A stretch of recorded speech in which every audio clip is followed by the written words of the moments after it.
నమస్తే, welcome to our channel. నేను పద్మిని. ప్రస్తుతంతో పాటు ప్రముఖ ఆధ్యాత్మికవేత్త, సూర్యోపాసకులు, sun spiritual society founder Vikramaditya గారు మనతో పాటు ఉన్నారు. మాట్లాడదాం. నమస్కారం సార్.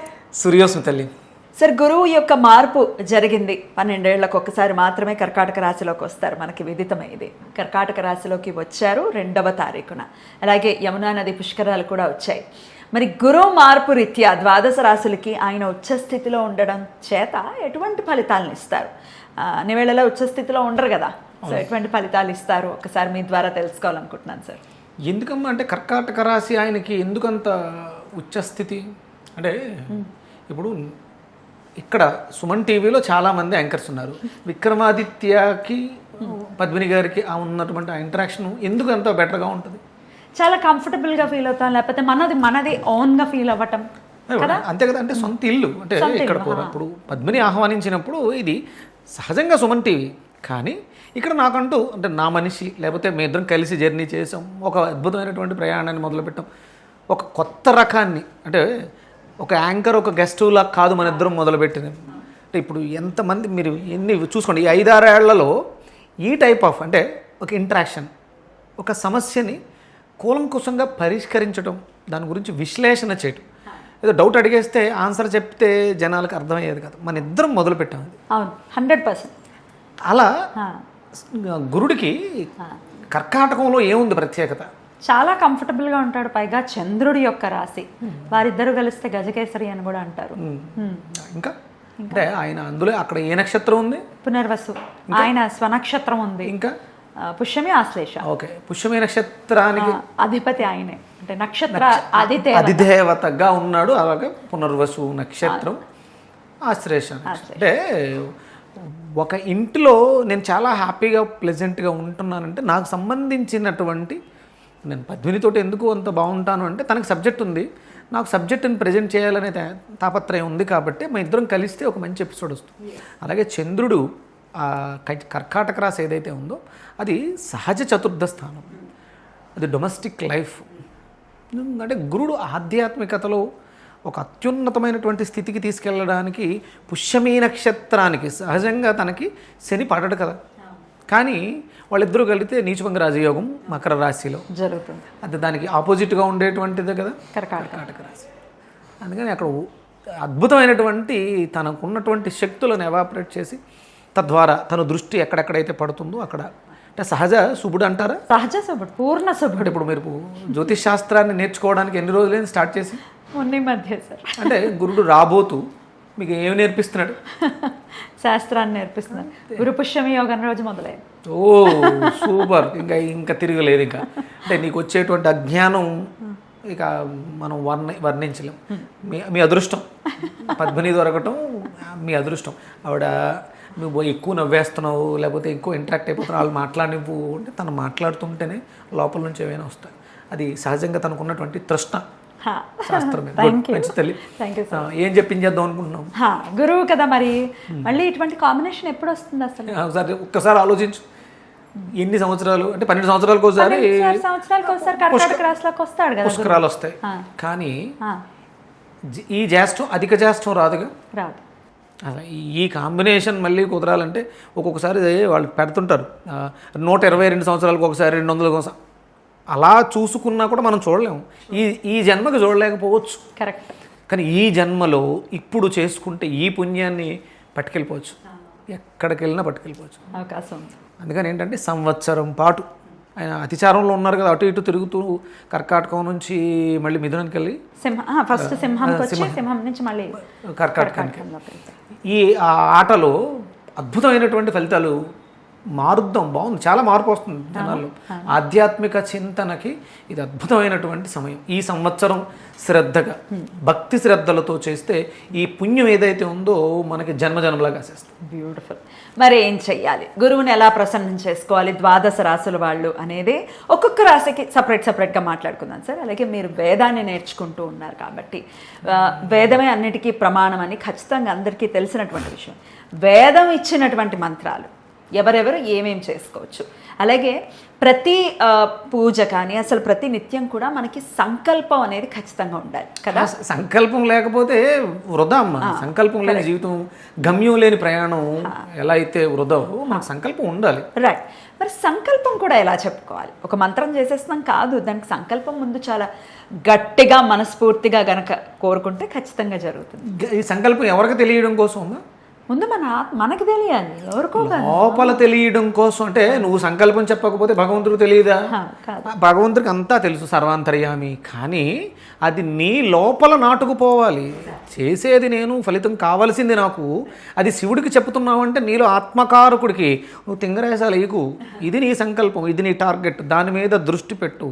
అంటే ఇప్పుడు మనం ఉన్న ప్రాంతం, పరాభవనామ సంవత్సరం, ఉత్తరాయణం, ఇలా ఇవన్నీ ఎందుకు చెప్తాము అంటే లోపల ఉన్నటువంటి మనకి లోపలికి మనం ప్రయాణం చేయడం కోసం, మనకే వినాలి, మనమే వినాలి, మన దృష్టి దాని మీద కేంద్రీకృతం అవ్వడం కోసం ప్రతిరోజు ఎవరైతే ఆ సంకల్పాన్ని చెప్పుకుంటారో అద్భుతాలు చూస్తారు. రైట్. ఎలా చెప్పుకోవాలి అనేది కూడా వీడియోలో ఏ రాశి వాళ్ళు ఎలాగ ఏ మంత్రం చదువుకోవాలి, ఎలా సంకల్పం చెప్పుకొని చదువుకోవాలి అనేది వివరంగా మనం అందిద్దాం సార్. మరి మొదలు పెడదామా? తప్పకుండా తల్లి. రైట్. మరి మేషరాశి వారు ఎలా సార్, గురుడు ఎటువంటి ఫలితాలను ఇవ్వబోతున్నారు మేషరాశి వారికి? అలాగే ఏలినాటి శనిలోనే ఉన్నారు వారు, మరి ఎటువంటి మంత్రాలు చదువుకోవాలి, ఎట్లా సంకల్పం చెప్పుకోవాలి?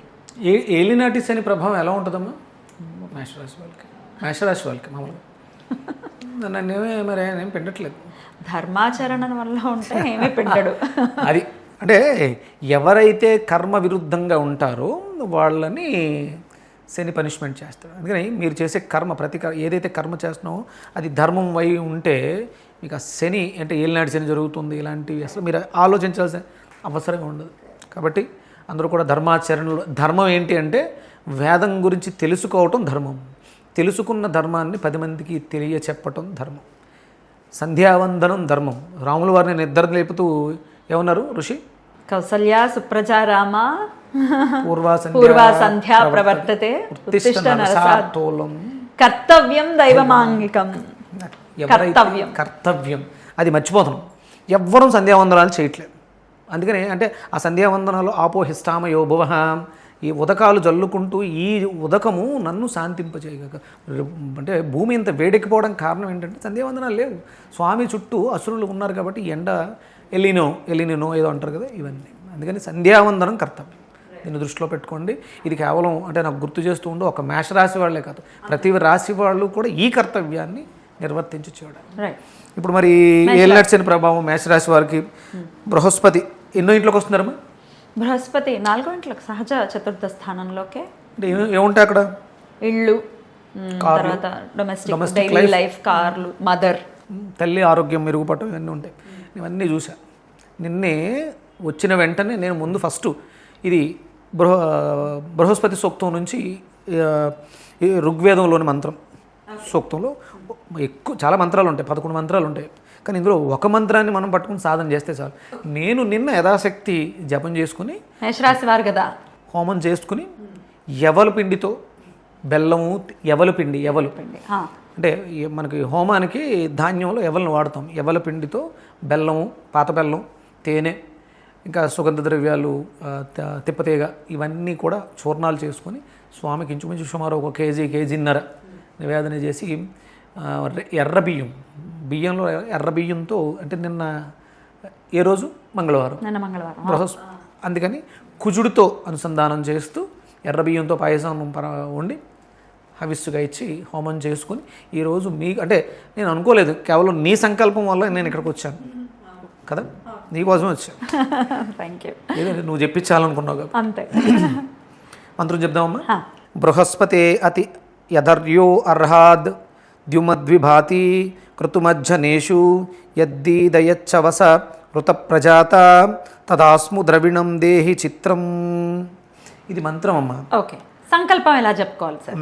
అంటే దాని అర్థం ఏంటంటే వేదజ్ఞానం, మేధాశక్తి, యజ్ఞ సామర్థ్యం, ధార్మిక ఐశ్వర్యం, సత్ప్రుత్పాది సంపద, కీర్తి, శ్రేష్టమైన పూజనీయమైన తేజస్సు ప్రజలలో జ్ఞాన సంకల్ప శక్తిని ప్రకాశింపచేస్తుంది. ఇది దాని అర్థం. ఇక మనం అంటే ధార్మిక ఐశ్వర్యం, అద్భుతం. అది ఇంకా దానికి మనం సుస్థిరం, అది ఇంకా సుస్థిరంగా ఉంటుంది. మనకి ఇక్కడ గురుడి యొక్క అనుగ్రహం, అలాగే రాశికారకుడైనటువంటి చంద్రుడు కర్కాటక రాశిలో ఉన్నాడు. మేషరాశి వాళ్ళకి రాశ్యాధిపతి ఎవరు? కుజుడు. గురు కుజ అనుగ్రహ ప్రాప్త్యర్థం ఇక్కడ ఏమన్నాం? ఏ సంపద అది? ధార్మిక ఐశ్వర్యం, ధార్మిక ఐశ్వర్య స్థిత్యర్థం, జ్ఞాన భక్తి ధర్మాచరణ యోగ్యతా స్థిత్యర్థం, గృహ వాహన సౌఖ్యాభివృద్ధ్యర్థం బృహస్పతి మంత్ర జపం కరిష్యే. ఇది ఫస్ట్ చదువుకోవాలి. సంకల్పం అదే, అంటే first సంకల్పం చేద్దాం. ఆచమనం చేసి మనం అంటే ప్రాంతాలను బట్టి ఆ ప్రాంతము మనం పరాభావనామ సంవత్సరం, అధిక జ్యేష్ఠ మాసం, ఏ మాసం అయితే మాసం మారుతుంటాయి కదా, అలా సంకల్పం చెప్పుకుని ఈ సంకల్పం చెప్పుకుని ఈ మంత్రాన్ని ఎన్నిసార్లు చదవమంటారు? ఇది అంటే 16 పెద్ద మంత్రం కదా, 16 సార్లు. దీంతోపాటు ఓం గ్రామ్ గ్రీం గ్రోం ఐం సహ బృహస్పతి నమః బీజమంత్రం. ఇది యథాశక్తి 108, 1008 మీ ఓపిక. అంటే మీకు ఆ చతుర్థం బలం ఎంత పెరగాలి, ఎంత కావాలి అనుకుంటే. నేను నిన్న ఒక 5 మాలలు చేశాను. ఈ మంత్రాన్ని 27 సార్లు చేశాను. హోమం 108 చేసుకున్నాను. అద్భుతం. మీకు ఓపిక ఉంటే ఒక 1000 అయింది, దశాంశం హోమం చేసుకుంటే మంచిది. అందరూ ధార్మిక సంపద ఎప్పుడు వస్తుందంటే యజ్ఞం చేస్తే వస్తుంది. హవిస్సు ఇవ్వండి. మీ ఓపిక ఎవలు పిండి, సత్తుపిండి దొరుకుతుంది మనకి, దాంట్లో కొంచెం తేనె బెల్లం కలిపి ఉండలు చేసి స్వామికి హవిస్సు ఇస్తూ చేయండి. అద్భుతమైనటువంటి ఐశ్వర్య సంపద, జ్ఞానాభివృద్ధి అంతా వస్తుంది. అద్భుతం. అలా రావాలి మేషరాశి వారికి అని మనస్ఫూర్తిగా కోరుకుంటూ చాలా చక్కగా తెలియజేశారు. ఇక నెక్స్ట్ వీడియోలో వృషభ రాశి గురించి తెలుసుకుందాం. Thank you sir. నమస్తే. సూర్యోస్మితలే.